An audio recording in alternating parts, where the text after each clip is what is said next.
morning, San Diego. Good morning.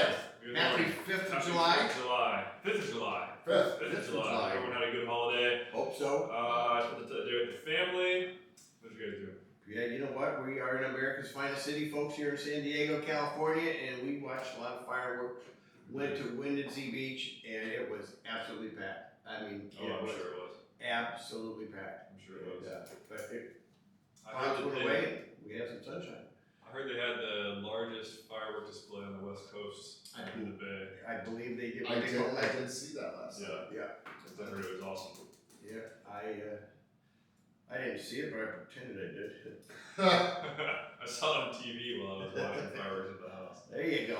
It was fun though. My boy enjoyed it. It was a good day. All right, so it is July 5th, 2024.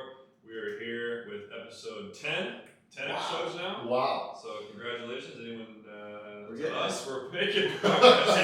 Listen, at least we're showing up. We hope you are We're too. trying our best here. We're trying our best. I hope you guys have enjoyed it. Anyone who's been listening since the beginning, so thank you very much for your support. So we'll get right into it. Cody has our market update.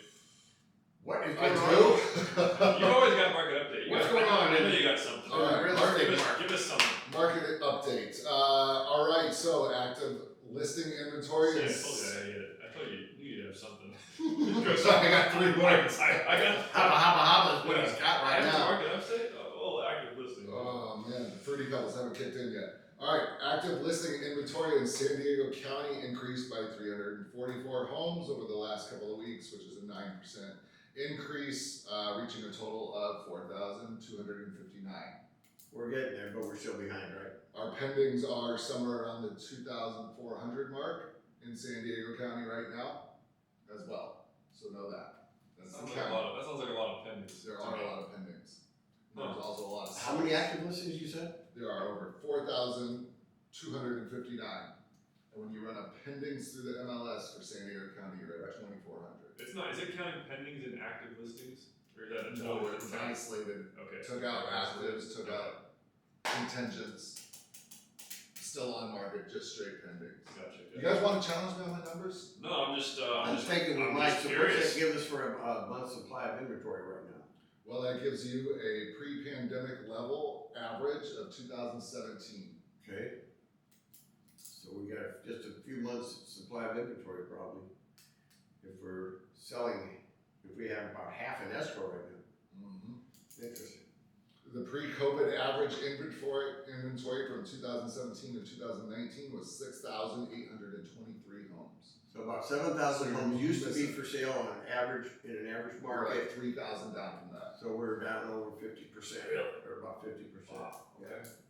All right. Well, it makes sense. I mean, Makes look, sense. Yeah. everybody's 60% of the homes in San Diego, folks, have a mortgage rate of less than 3% or 3.5%, whatever it is. Doesn't matter. But you know, Congratulations to everyone that locked that in. no kidding. That's great. Demand, which is measured by the pending sales, has decreased by 33 in the last 2 weeks. Okay. So those are starting to slip off. That's a 2% down.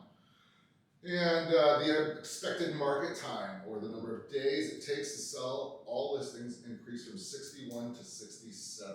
And we were just dealing with that in Del Mar, with that house where the gentleman's wondering what's going on, and you have to point them to the facts, I guess. Yeah. So, You know, the buyer pool is the buyer pool, folks. So if your house is on the market, it's not selling. It's either price, condition, or location. One of the three. And sometimes they don't like to face the fact that it's Sometimes it's all three. yeah. Which ultimately just boils down to price, right? Yep. Every single house is going to find market value at some point Yep. for somebody. So here's some interesting stuff about what type of products are coming on, all right? So products coming on, price range. So this takes in the single families, the condos, attached, detached. Year over year from last year, the 1 to 2 million market, right? So that price is up. Inventory is up by 82%, Wow. and the demand is up by only 21% on those. Okay? Softening of prices is coming. 2 million plus is up 33% year over year, and the demand for that sector is 29% up. Okay. So you're starting to see a lot of that. Those guys are moving. Where you're low and you have decreasing is the 750 to 0 mark. Now, how much do we think that, and you kind of just maybe answered the question at the end there, is that the last group, the 750,000 and less, is decreasing just because of the fact that there's less and less and less of those homes available as prices continue to rise versus that 1.2, what was it, 1 to 1.2? Did you say? Yeah. That one has a big jump. You think there's just more homes available in that group, or you think people are in that range are just selling more? My opinion is that we're looking at first time home buyers up in that first bracket, and I think they're very much squeezed out, and I think we see that across the board. Okay. That would be my take. Yeah. Jeff? I agree. I mean, look, when you choke off the first time home buyer and you make it very prohibitive, difficult for them to enter the market, everything stems from that. The second time home buyer can't sell their house to the first time home buyer, so they can't go buy their next home, and those people then can't go buy their next home, and it just slows down the entire market. One of our, to that point, one of our lead generation companies that we use, I had a nice chat with them on Wednesday. Yeah. And I was asking what type of leads they're starting to see with the mortgage market where it sits right now, okay? And so what he said is what they're tracking and monitoring is that most of the leads that are coming through and being sold to real estate individuals are people that currently have a house that are $1 to $2 million mark here in San Diego, and they're trying to move somewhere else. They're able to track that through their analytics.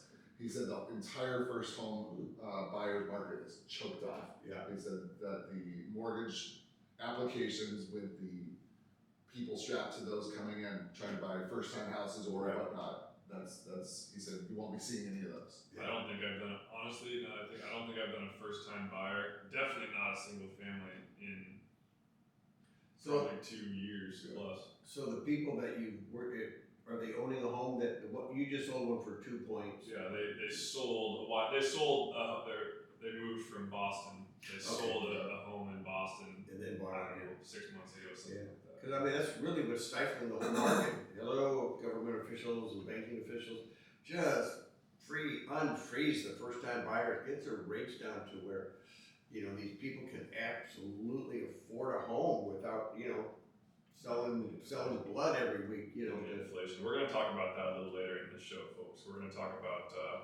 what the powers that be, government are pointing fingers at to blame the inflation that we've had, and then we're going to talk about what it probably actually is. So, One more note. please do. The economist that we get this from made a note here. I'm just going to read it as he put it because it's actually pretty good.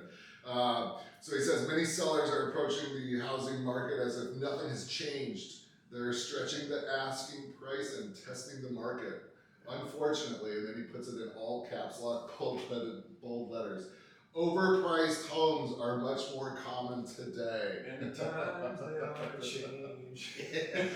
Oh man. You can't put your house in the market for 1.5 million and have people send offers over for $2 million sight unseen, that's gone. We like to give this data out. We do give it out to our subscribers, and we make sure you get it twice a month. It's good stuff. So if you're How do they get it, Cody? they're going to need to call me directly. What's your number? 858-245-8813. All right. We'll Call get them that up. to And we do have a mailing list as well, folks. If you want to get an email list, we will send you a San Diego RPR report every week Yep. with this information, so you have it right there in your hand. We also have reports going out into Clark County, Las Vegas, Maricopa County, and the Bay Area as well. So if you're moving or coming from one of those areas, we can get you reports on those as well. Absolutely. And these, just a note here, these are not real estate agent or real estate broker generated reports. These come from an actual economist. It has nothing to do with us. It's just a service that we subscribe to so we can give you the most accurate, up-to-date, and real-time information on the market here at the Nunn Realty Group. You heard it here first. Why? Because we care. That's right. We do care. That being said, Yo! that was our market update. Let's move into the next step, I guess you could say, of our home valuation seller process. So Jeff, go ahead and take it away. All right, well, thank you guys. great information so far, and now we get a buyer for our home, we have our home in the market, we get a buyer for it. We got an offer coming in, how do we negotiate? And I will tell you this, that, you know, we've talked about the first 3 steps, which are the personal home assessment. What actually do we have here? Once we know exactly what we have, we're going to do an x-ray of the market, which is a financial analysis, so we know exactly the true history of every comparable and every active listing to give you the real-time, real numbers. And once we know how we're going to price it, how we're going to market it, and now we're going to talk about, of course, our marketing is going to be successful, and we are going to get an offer. So let's talk a little bit about being prepared for negotiations. I think all too often agents, number one, they shove a bunch of documents, a purchase agreement under the seller's nose without them having a chance to read it. So if you're an agent out there, if the day you list the house, if not before, give sellers copies of the purchase agreement, transfer disclosure, seller property questionnaire. It's preparing them for these little landmines that ever have a landmine come up in a transaction. It's like, oh, I wish I would have known that before I got into it. And you got to look at yourself and say, well, they could have known about it had I told them, but I just didn't do that part of the process. Right. What I should have done. So yeah, you got your offer, you give it to the sellers, and you know, and I always tell them, how fast do you feel comfortable in responding? What I recommend is, you know, let's get back to it within an hour or 2. Why? Because we've taken all the remedial work already and we've accomplished it. We've read the contracts, we know what we're going to be signing. I've got my seller's mindset into, okay, what are we looking for? There's 5 or 6 things that we're looking for in an offer. We're going to cover those. You've already read the agreement. I will scour every line of it, but I want you to be prepared if you're comfortable in responding within a few hours. Is that okay, Mr. and Mrs. Seller? Absolutely. I don't want you to feel rushed. And if you don't go through that process with them, all of a sudden you get an offer and you go, hey, sign it, sign it, sign it. And they go, whoa, you know. And I ask sellers too, you know, how are you going to feel about me if your house is on the market for a month? How are you going to feel about me if your house is on the market for 2 days? You might get those buyers that are waiting in the wings. So the start of negotiations, you got to prepare everybody. You don't want them to be shocked or feel pressured. You want them to feel excited. Say, okay, I've read everything. Well, I knew this day was coming. I knew what to expect. What number are they giving me? What closing date are they giving me? What kind of contingencies are they asking for?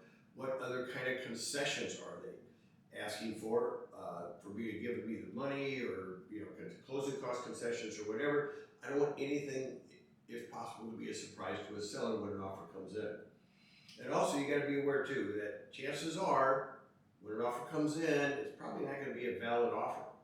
And I say that from a legal sense because most agents haven't written an offer in probably a year. Is that a fair statement? And we got 80% of the agents out there that haven't sold a home in a year. And how well versed are they going to be? So I tell my sellers, look, I'm preparing you for a quick response because I do believe this. I've seen it happen. The longer negotiations go on between a seller and a buyer, the less likely it is to go together. Somebody's going to get irritated at some point in the process, you know, and you got to prepare your counteroffers ahead before you even get the offer. If that makes sense, prepare them for that. And agents that work with buyers, prepare your buyers. This offer probably will not get accepted. Why? Most people don't like a whole bunch of papers stuffed under the nose and say, here, sign it, you don't have a say in the matter. Right. They're gonna wanna have their 2 cents, so give them their 2 cents. Give them a little bit of flexibility and prepare them for, hey, you're gonna get a counter offer. Let me ask you, Mr. and Mrs. Buyer, what areas are you most comfortable with being countered in? Are you willing to move the closing date up a little bit? Are you willing to move it back a little bit? Are you willing to go up and down in price? If not, that's fine. We'll find some other buttons or other levers that we can try and play with to get an acceptable counteroffer. And I will try to guide the listing agent, and this is where relationships, my God, relationships amongst agents are so important to getting your offer accepted. You gotta have their trust, you gotta have their faith, you gotta let them know that you're a good person to deal with, because there's agents out there, I know for a fact, folks, they see an offer come in from so-and-so real estate agent, they might not even tell their sellers about it. And I don't agree with it, but that happens because they just don't want to deal with that agent. Right. And the other thing is, please don't speak on behalf of your clients, and tell your clients you're not going to speak on their behalf. What do I mean by that? You know, I've had listings where, you know, it was on for maybe $2 million. Sellers said, I will not take a penny less than that. and I get an offer for 1.8, or submit an offer to that listing agent that has that seller for 1.8, they go, oh, he won't take it, I'm not gonna present it. Well, wait a minute. You never know.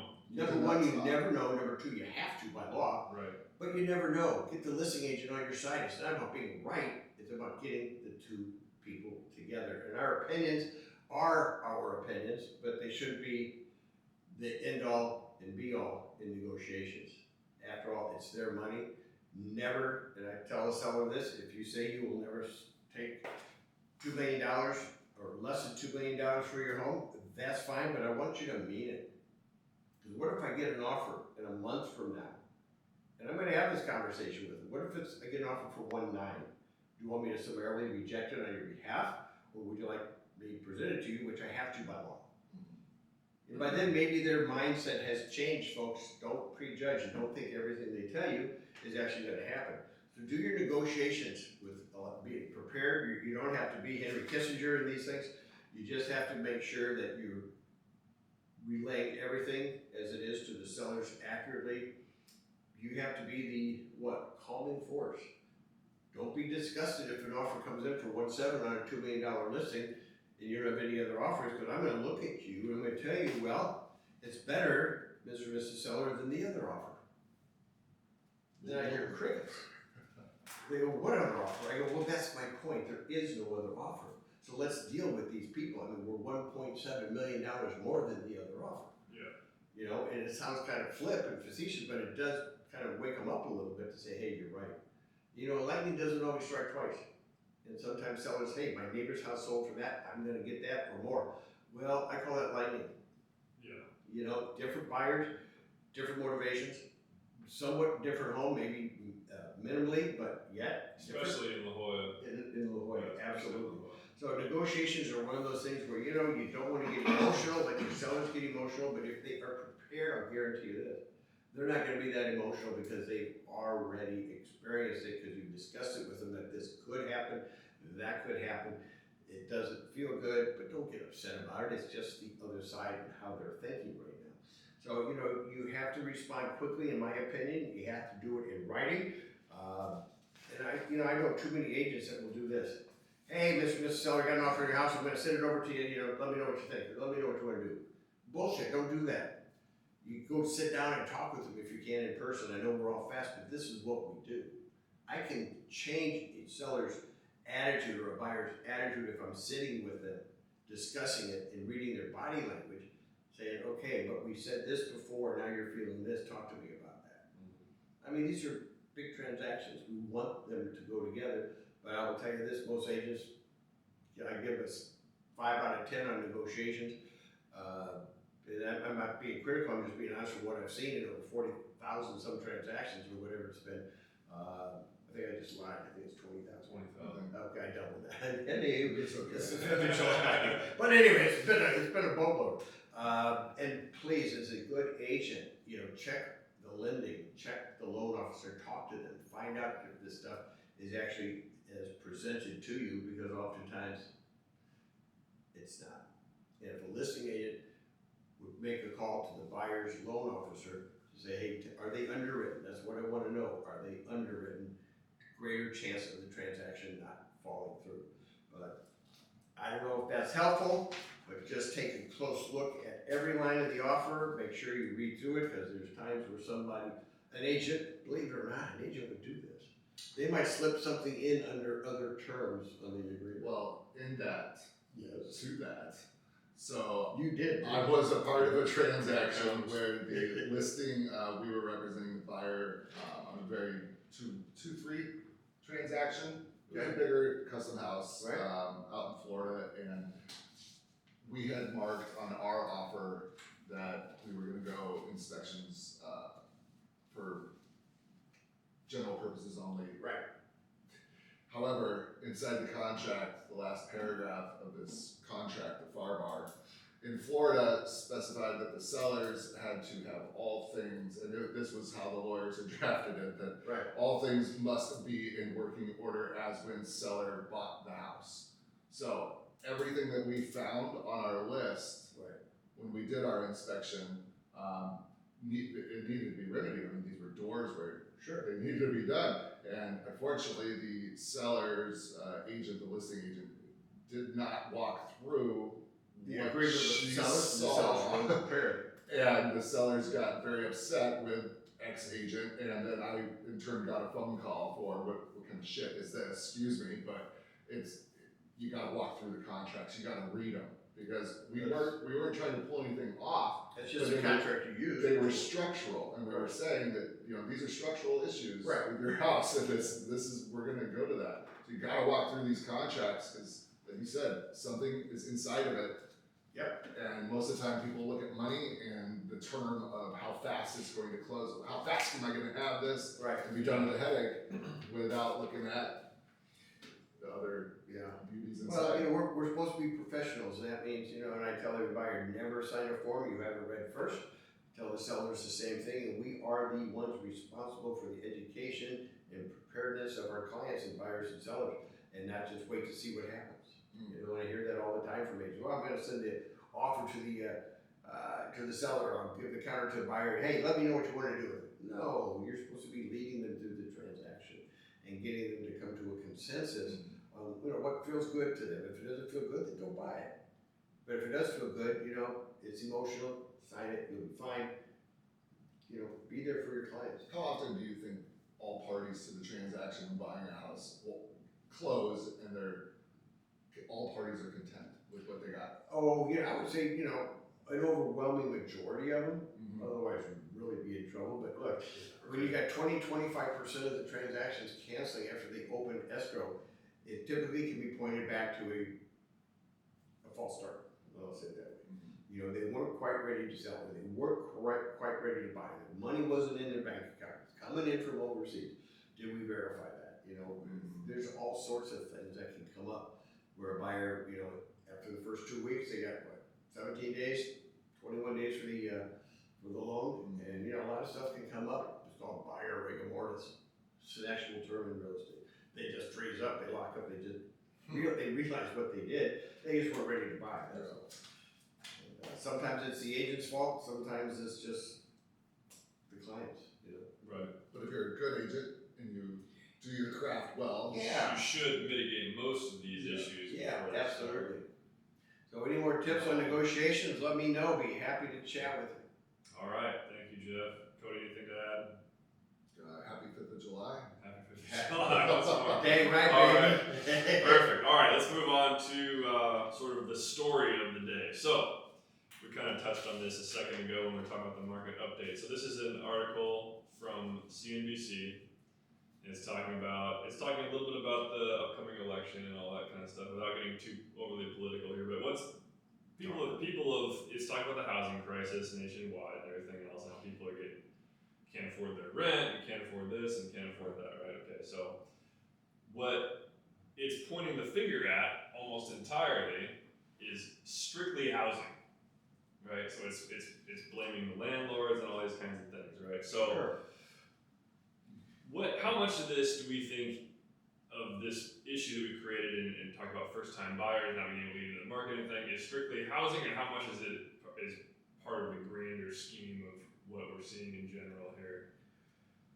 Well, there's a lot in that question. Yeah, so personally, I think it has a lot more to do with things that are happening on a macro scale than it does, and it trickles down to the housing market. Yeah, But- look, Ultimately, we have a housing shortage. We know that, yeah, right? big time. But this article in particular was blaming housing as the evil force that's driving everything. So Who's the author of that report? I'm not going to get into it. I'm not going to pull out the author. Oh, We'll come see. on, come on, It's come on. it's a CNBC article. Yeah. Well, look, we can all be conspiracy theorists, but I love the notion of that whole thing. We've got to question. I mean, take a look. How many hundreds and hundreds and hundreds and thousands of homes are now owned by a few corporations? That's one of the things Okay. I'm kind of getting. I mean, that's never happened before in the history of American real estate, where corporations have bought up literally hundreds of thousands of homes, taking them out of the market for home buyers. And then you have oppressive regulation, particularly in California. You guys suck when it comes to your regulations. You pretty much made it impossible for anybody but a huge national builder to build a home. Because the smaller guys don't have the holding power, the staying power, because it takes 3 years to get through all the regulation to build a home if you're lucky. So it said in this, I was reading this, and it said in Atlanta, for example, over 10% of homes, rentals, I should say, are owned by just BlackRock. Yeah, Yes. you know, screw you guys. I mean, seriously, what you guys have done for the market, happy for you, yay. But what about, you know, middle America? What about providing housing that isn't government subsidized? Let these people have a chance to buy a home. But no, you buy up 100,000, 200,000. What's your big scheme? That's what I want to know. What's the big plan? What's the big scheme going on here? And I do think it is a scheme, because they got so many other ways to make money than to disrupt one of the largest economic sectors in our country and our economy, and that's the housing market. So you got the government raising interest rates; they tripled them in the span of a year, a couple of years back, and that just choked everything off. Corporation came in and bought up hundreds of thousands of homes, turned them into rentals. You got flippers flipping these things. What's going on? What's the grand scheme of things? I don't think it's good. That's just my. What was our shortage just normally on housing? Oh God, we are what, 1.5 million housing units behind right And- now. And then we got all these people that are new coming to the nation. Oh, yeah. We got some housing, right? Yeah. Needs. Housing needs. And they're probably, I wouldn't be a bit surprised. I'd like to know how many of these BlackRock homes are, occupied by either squatters, immigrants, or whatnot. And I'm not, saying anything political here. I'm saying it's a reality that where are all these where did 12 million immigrants find residency in our country? Where? I want to know. Why is our government making it so hard to permit a house, to cover the government regulation? The fees are astronomical. Yeah. Am I on a bandwagon here? No, this is what I think we're at the Ramada Inn in Mission Valley. I picked this article on purpose because I thought it was going to be an interesting one. Well, See what Independence Day. exactly. It's just wrong, and it's absolutely wrong that, we're a little jaded here in San Diego because we're one or two most expensive housing markets in the country, but the fact is, this is happening all over the United States. Hundreds of thousands of homes all over the United States. There's something afoot here. I don't know what it is, but, I don't believe government. I don't believe big banks. I don't believe BlackRock. I mean, they all have, in my opinion, a hidden agenda. And it's not good for, the independence, if you will, of allowing people to have the freedom to buy a home. Right. Now they're dependent on the government for government housing or, one of these rental properties. And, it's ridiculous. And along those lines, Cody, that story. So if you want to know another part of this, if I can just go on a little bit longer. Oh, please do. The tenant protection laws are way out of whack in our country. The tenants are given way too many rights. They should have some, yes. But Cody, tell me the example of this client of ours who has a property in New York, okay, a sanctuary city, Democrat run for years and years and years, all right? And they have a tenant that hasn't paid rent for how long? So the tenant hasn't paid rent since 2021, roughly. What's a monthly rent? Well, let's say he's about 60K behind right now. Okay, Okay? so the owner of the property is $60,000 out of money, Correct. which is really closer to 120 because he still has his payments to make. They spent a lot of money on lawyers. Yep. And they got it to the point where they were serving, whatever the 3-day or 72-hour. I didn't even think about that. The legal costs involved. Oh, So yeah. they've got to have retained lawyers here. They get to the point of, they said it's the marshal. So the marshal, I don't know how it's done there, but the marshal stamped it, put it on the door, and within a couple hours of that whole thing executing out, The eviction notice. yes, the Tenant. lawyer for the tenant filed his paperwork and BK'd his tenant. So that tenant now gets to, I guess, stay in that house for 7 years during his BK. The 60 grand owed is gone, No way. and he's got to carry the guy for 7 years for free. Or it is expense. You should say. I should say. Yeah. Oh, Cash flow on good these lord. things. So, my whole rant on this is, you know, it pertains to that, you know, we're losing our independence, folks. If you don't fight back on this, shame on you. We're losing our independence because owners of homes, and we went through another process. We have a contract. We didn't originate the contract, but it was originated correctly. It was a 1-year lease agreement in the state of California. Okay? Note to investors who are buying investment properties, still a great idea to buy them. Just be aware if you're renting them out. Be very, very aware of who you are renting it to. End date where it says this contract ends on whatever date at 11:59 p.m. is basically worthless. Rights supersede that for some tenants in California, and I'm sure in other states as well, where when it says ends on, you know, let's say, you know, June 30th at 11:59 p.m., that doesn't mean it ends.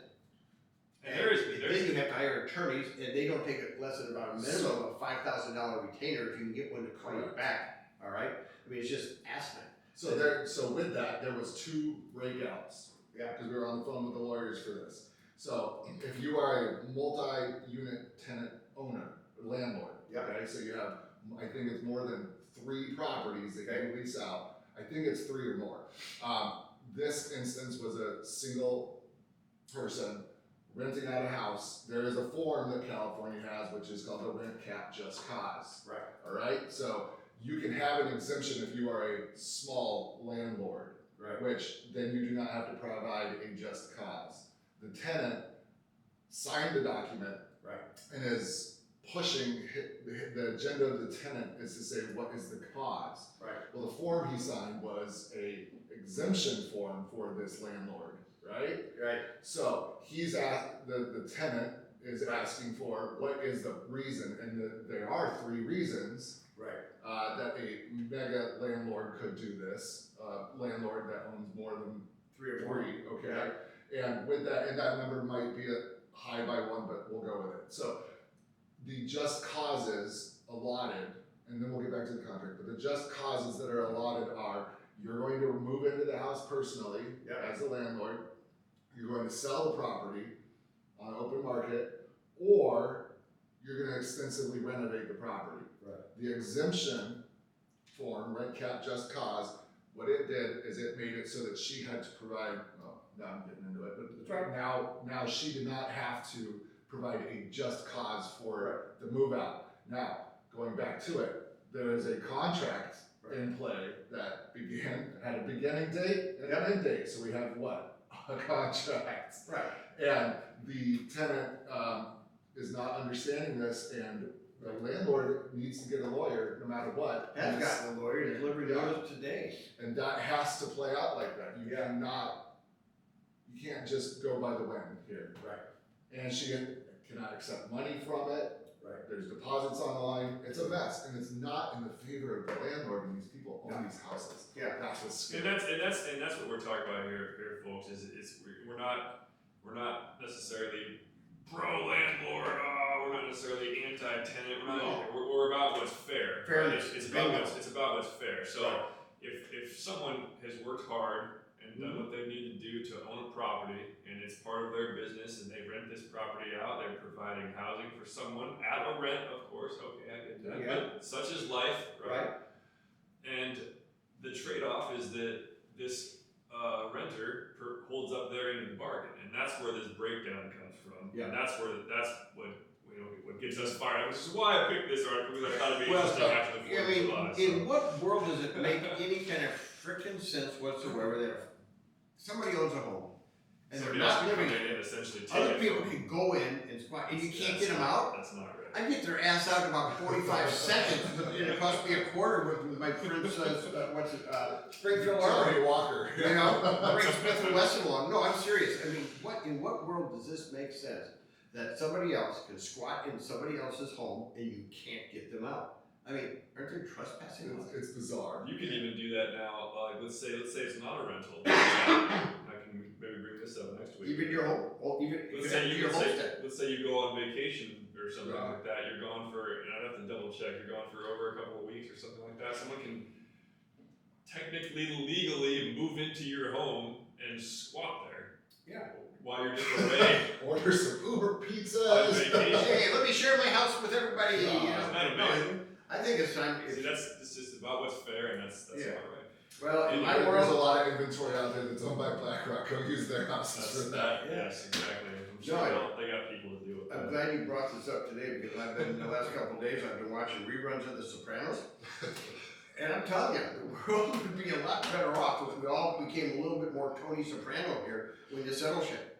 I mean, seriously, enough is enough. Yeah. This craziness has got to stop. Excuse me, why have all the rights of the homeowner been taken away in situations like this, where just because somebody says, hey, yes, I want to rent your house for 1 year, okay? 1 year, and you go, great, I'll rent it to you for 1 year. And then it comes that day and I go, hey, you know what, I don't want to move out. And you go, well, too bad, you got to move out. You can't make me move out. Yeah, exactly. I mean, it's so hard. Number one, shame on me if I ever had that mentality to think I'm entitled to something I don't have any entitlement to or any rights to. But there is a generation of people out there that, you know what, It's becoming the norm. it's almost becoming the norm, and that's sad. So if you want some expert advice, you want good protection, give us a call. Call us. We're here to We'll help. be happy to help We you will- do it the right way. That's We'll the find a important way to connect you with all the resources that Yeah. you need, whether you are own the property or if you're looking for a property, we can find you thing. Yeah. a adequate situation where it's We'll do it beneficial right. for everybody. We can find you a C-train with some windows cut out. We'll find you something. Yeah. All right, ladies and gentlemen, thank you very much. It was our show for July 5th, and All right. we'll see you next week. Thank you. Thank you. Have a great week.